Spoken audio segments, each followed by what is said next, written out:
Very few things can compete with college sports. Whether it's the crowd, rivalries, or insane plays, college sports are truly unique. Playing a collegiate sport takes a certain skill that not all people have. These athletes are born with God given talent, and the amount of work put in is uncomparable to any other profession. There's a lot that goes into being a student athlete. A lot of people just think that we show up on Saturdays and play our respected sport and then just go about our business, but there's more hours that go into it than just showing up and playing. We got practice at 6 in the morning, team meetings, film throughout the day, stuff here and there. So I would say throughout the day, we probably devoted an honest 8 to 10 hours to football.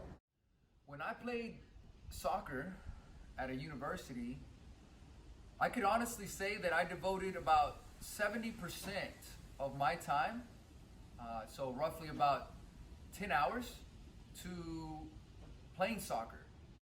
Not only do college athletes have to focus on sports, they have to focus on school too.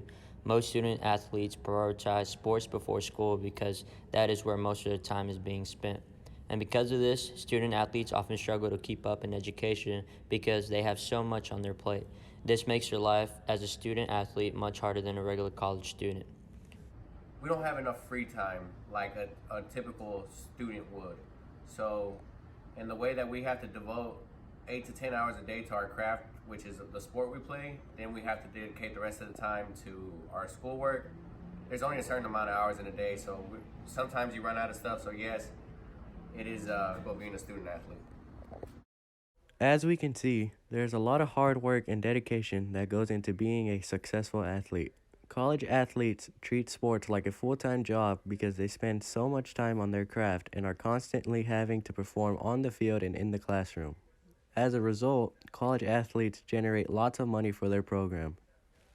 77% of college programs generate between $20 to $50 million in athletics per year. It is hard to imagine that college athletes don't get paid any money despite being the ones who generate all that profit. If your program is generating a lot of money, it should be no problem for them to pay their athletes. The amount of money that sports generate for institutes, for university, is a lot more than just a simple education.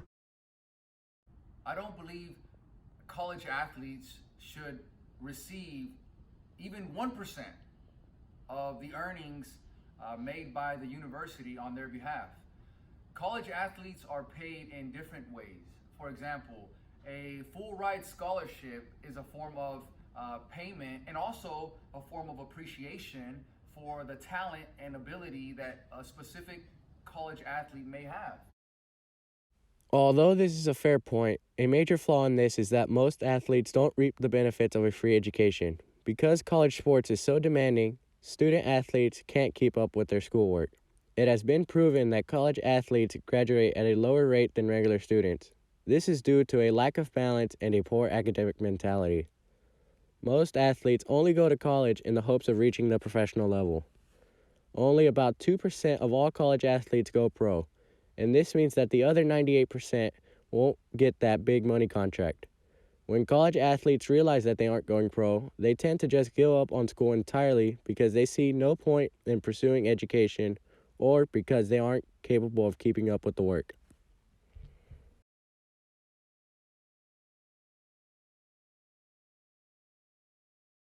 Depending on what division and what program you play for, I believe that everyone should have a set salary when it comes to getting paid. Obviously, I wouldn't expect college athletes to be making six figures or making millions of dollars, because that takes away from the integrity of the game, of the fact that it's not professional sports. But I do believe that they should get some sort of compensation in the form of, maybe $10,000 a semester. Being a former student athlete, I know if I had $10,000 each semester, that would keep me afloat. Because being a student athlete, you don't have time to have a job or anything, and if you don't have the financial background from your parents or your guardians or anybody who's supporting you, then it's going to be a tough situation for you.